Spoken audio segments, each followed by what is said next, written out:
Hello, this is Matthew Robert Payne, and this is going to be a video called "Being a Friend of God's." And we know that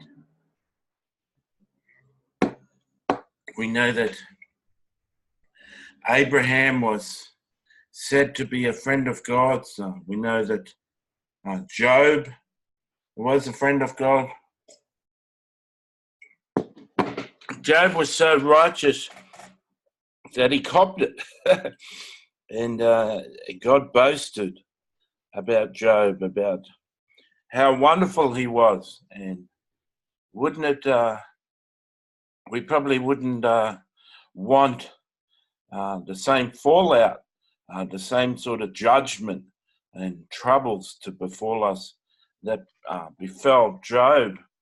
But wouldn't we like God to boast to Satan about how good we are? I did have a prophetic word one time that someone said that God thinks of me like he thinks of Job, and that was very exciting to hear, and it touched me. I guess how you might be asking how do you become a friend of God? I feel that one of the first steps to becoming a friend of God is you have to understand Scripture. You have to have read about God in Scripture and come to understand his heart and come to understand him. One of the ways to come into a relationship with God is like John 14:6 says, I'm the way, the truth, and the life. No one comes to the Father except through me.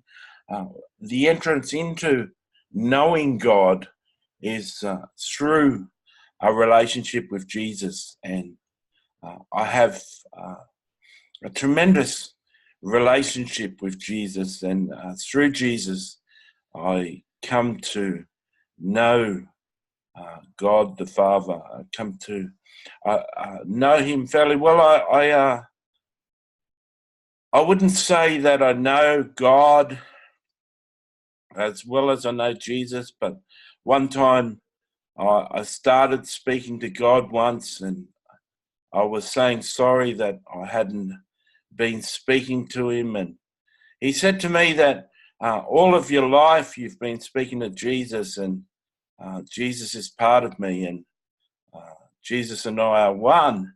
And so all the time you've been speaking to Jesus, you've been speaking to me. And that was profound. That was amazing. And it really encouraged me because I'd had a lot of thousands of conversations with Jesus, and it touched me that my conversations with Jesus were being heard by God. And if you can believe it, if you can receive it, when Jesus was speaking back to me, God was too. And as you come into a relationship with God, the closer that you develop, the closer you move into relationship with God and Jesus, there comes a time where you start to develop the heart of Jesus. You start to develop the heart of God, and they sort of start to share their mind with you. And you can be watching, I don't really watch the news that much, but you can be watching the news, and Jesus can be giving you a commentary on the story behind each of the news subjects. You can be watching the news and hear what Jesus thinks of that particular piece that they're talking about. You can be watching the news and hear God's opinion of that politician that's speaking. When you start to develop the mind of God and you start to hear God's thoughts, things aren't always rosy. They're not always full of joy. They're not joy everlasting. They can be quite disturbing. The thoughts that God has towards Hillary Clinton might disturb you. How he feels about human trafficking may take you to a dark place. Many people live this life without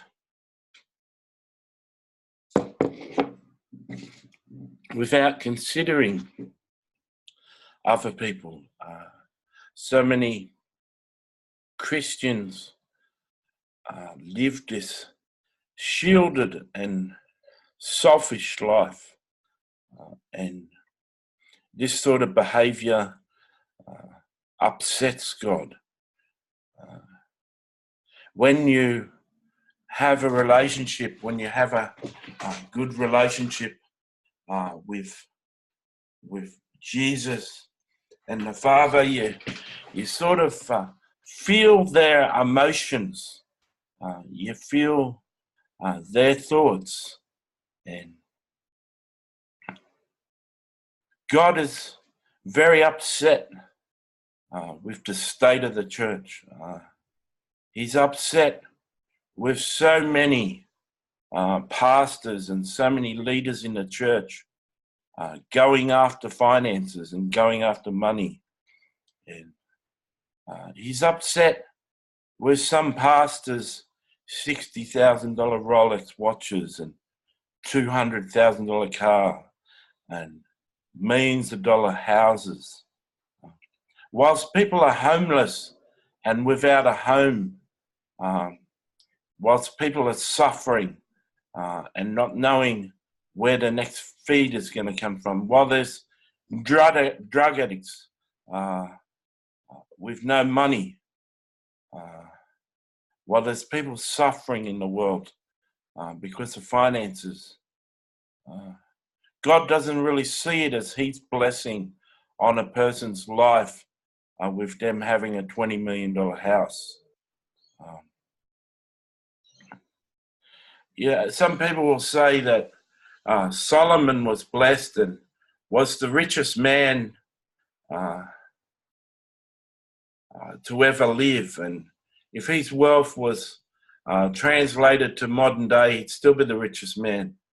But the difference with Solomon was Israel was prospering in those days. The people of Israel had no wars and they were prospering as a nation. It can be really upsetting to be a friend of God's, to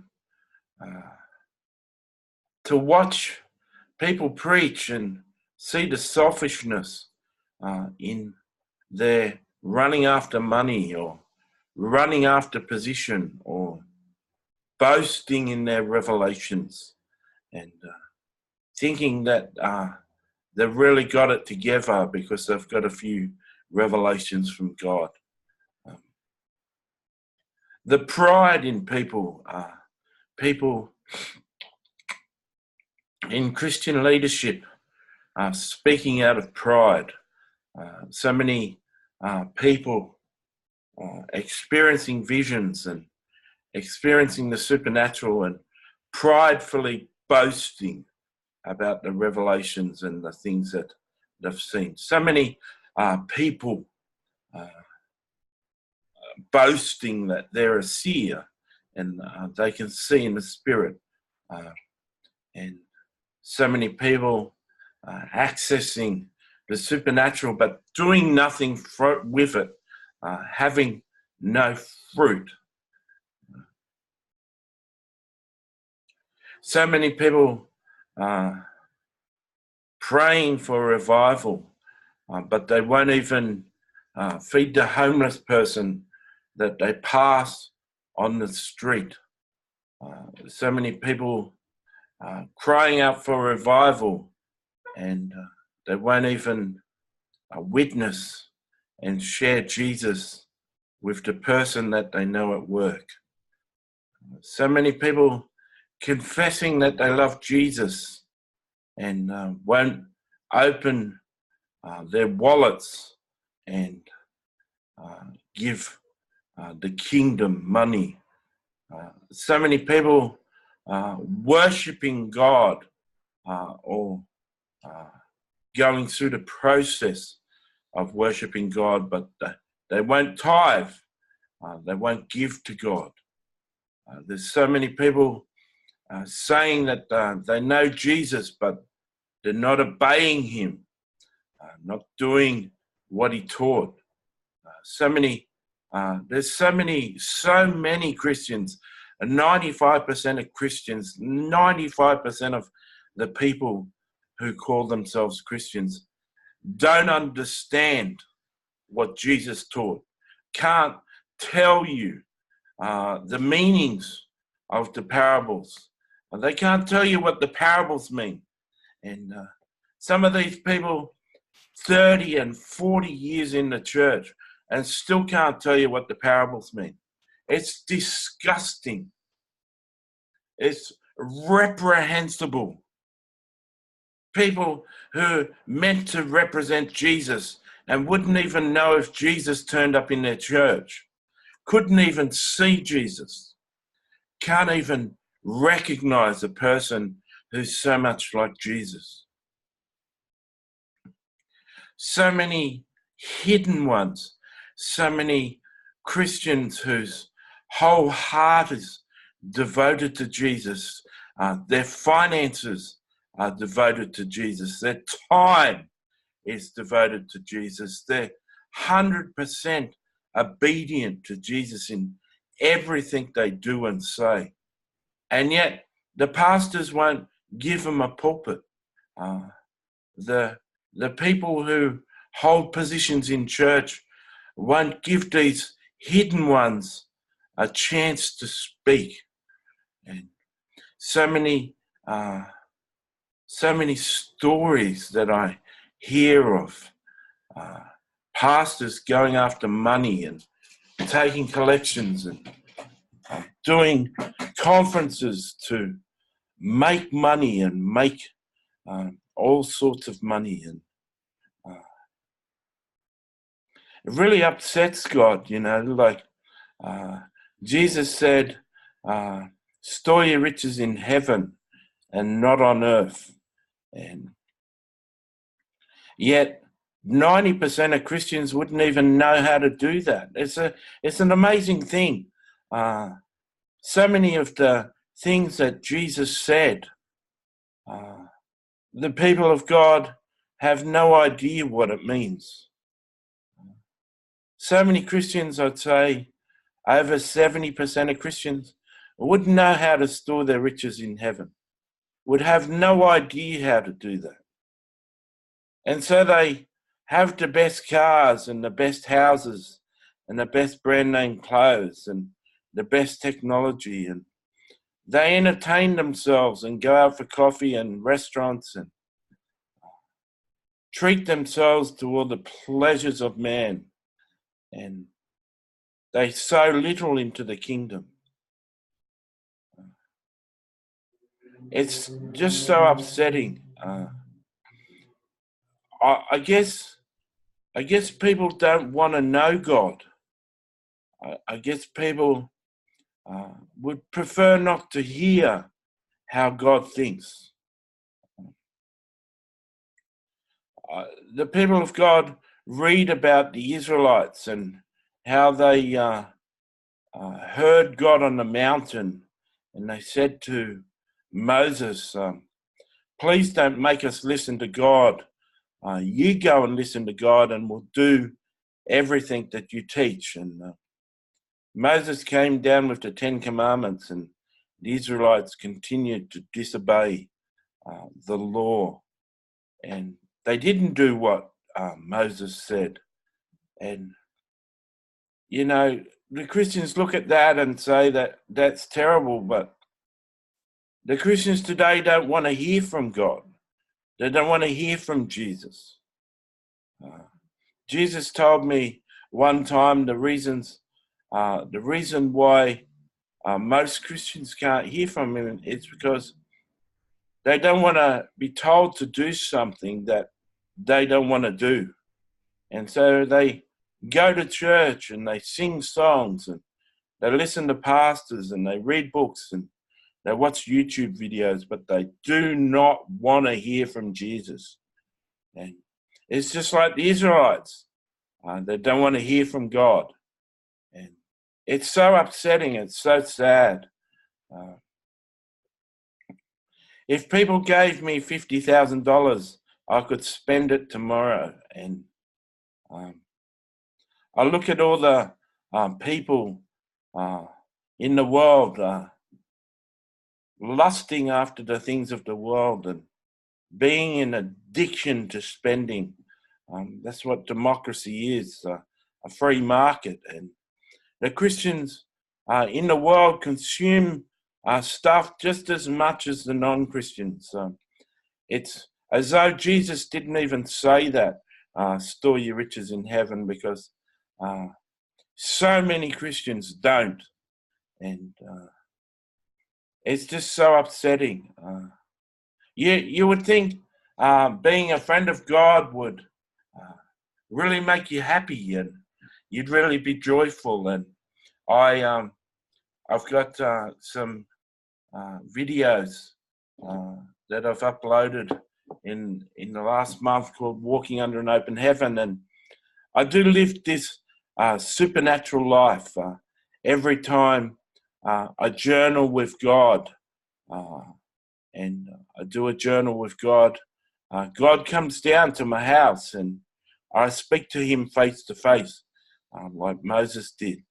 And I interact with angels every day, and I interact with saints every day, and heaven has got a habitation in my house. And I can speak and converse with Michael the Archangel every day, and I can dispatch millions of angels to go and do things in the world and be a witness to people.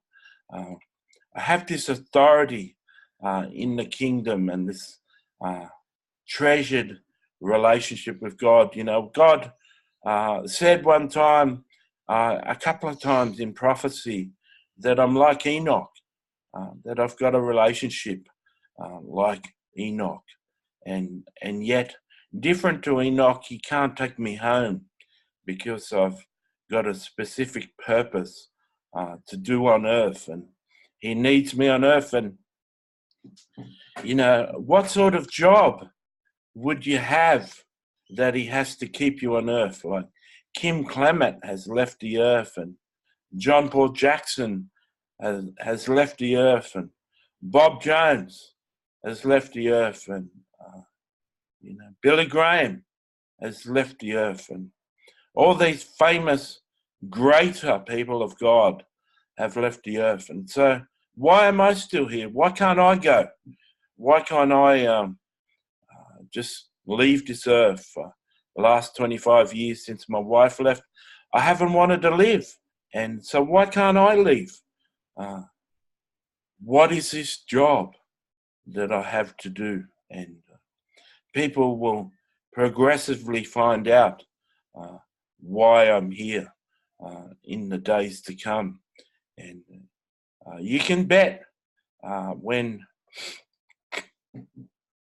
God uses me to speak judgment and rebuke the church, I will speak judgment and I will rebuke the church. And it's it just makes me so sad to see the state of so many Christians. I'm in a good church at the moment. About 10 to 15 people go to church, and they've all got a great relationship with God. It's like you could go to a church of 1,000 people and not find 15 of them as passionate for Jesus as my own church. And so it's good to mix with people who love Jesus and have got a relationship with Jesus. But the people who attend most churches have got no relationship with Jesus.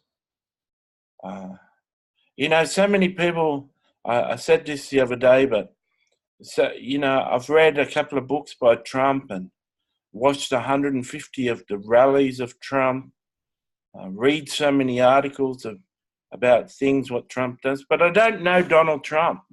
I can't email Donald Trump and him email me back. I can't get on the phone and have a 1-hour conversation with Donald Trump.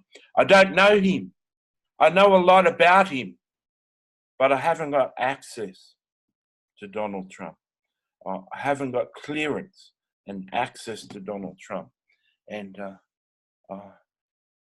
unless I read it in a news article, I don't know Donald Trump's opinions about everything. I don't know how Donald really feels about Hillary Clinton. I don't know how Donald Trump really thinks about certain things. I'd have to know him to know those things. I'd have to sit down face to face with him and ask him questions and have him look into my eyes and tell me truthfully what he thinks about something, instead of in political speak where he can't really share his true opinions and his true thoughts. So many Christians know about Jesus, but they don't know Jesus. Jesus said 4 times, if you love me, obey my commandments. From John 14, verse 10, John 14, verse 15, John 14, verse 21, John 14, verse 23, John 15, verse 10. The end of Matthew, he speaks about his disciples teaching everyone what he's taught them. Jesus said so many times, Matthew 7, you're a wise man if you do what I told you, if you build your house upon what I told you. Jesus said so many times, if you love me, obey me, but not more than 5% of Christians obey him. So who are they? Are they Christians? I wouldn't say they are. So many Christians talk about revival and speak about revival, but so few of them are even Christians, or even followers of Jesus, even obey Jesus. The church needs to be saved. The people who call themselves Christians need to be saved. They need to be discipled and shown how to obey Jesus. Half of the Christians didn't even turn out for the American elections. That's how much they care. It's so sad. It's so sad. The average Christian you can't talk to for more than 20 minutes about Jesus before they change the subject to sport or a show on TV. They don't want to hear about Jesus. They've got nothing to say. You ask them, what did Jesus do for you in the last week? And they can only speak for 5 minutes. I can speak for an hour every day what Jesus did for me the day before. I've got so much living testimony of Jesus, so much evidence that He's in my life. I can give you an example of a conversation I had with Michael the Archangel yesterday, and a conversation I had with him the day before. I can share conversations I've had with God. I can share conversations I've had with Jesus. I can share encounters I've had with saints and angels. I have saints walking with me every day, encountering life with me every day. Saints from heaven, people from heaven. I live this totally supernatural life, full of fruit, full of good works. I spend thousands of dollars on the kingdom every year. Last year, I spent $45,000 on the kingdom through my ministry, producing books.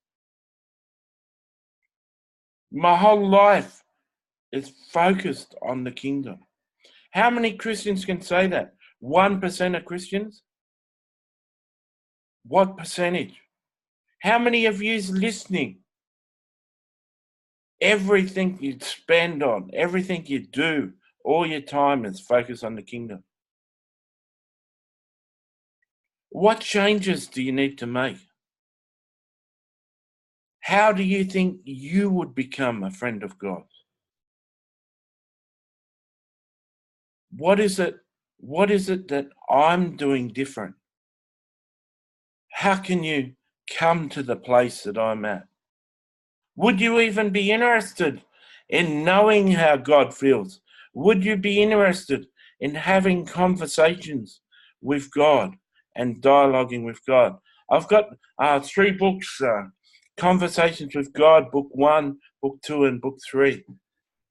I'd encourage you, go and read those books. Think about having conversations with God, developing a relationship with God, knowing God. Become someone who's enlightened, who's directed and inspired by God. Have your whole prayer life change because of the knowledge that you have of the shortfall in the Christian church. The Christian church needs a total redoing. The pastors, the teachers, the leadership of the church needs a total revolution. You know, why do so many Christians not obey Jesus? Because they're not getting taught to obey Jesus. They're getting taught that they need to read their Bible, they need to come to church, they need to sing songs, but they're not getting taught to obey Jesus. They're not getting taught to do that. And they need to. Yes, it's true. Having a friendship with God comes with a cost, comes with a burden. I'm burdened by the heart of God. I'm burdened by the thoughts of God. What are you doing? How are you changing? How are you developing? How are you going to become a friend of God? What are you going to do if you do become a friend of God? How is your life going to change? I hope this was encouraging. I hope it gave you plenty to think about. If you enjoyed this video, you want to give me some feedback, please comment. And if this first video that you've seen of mine, perhaps you can subscribe to my channel. I'd love to hear from you. If you want to get in touch with me, just write an email to me, which you can find on my website that's in the description tag. God bless.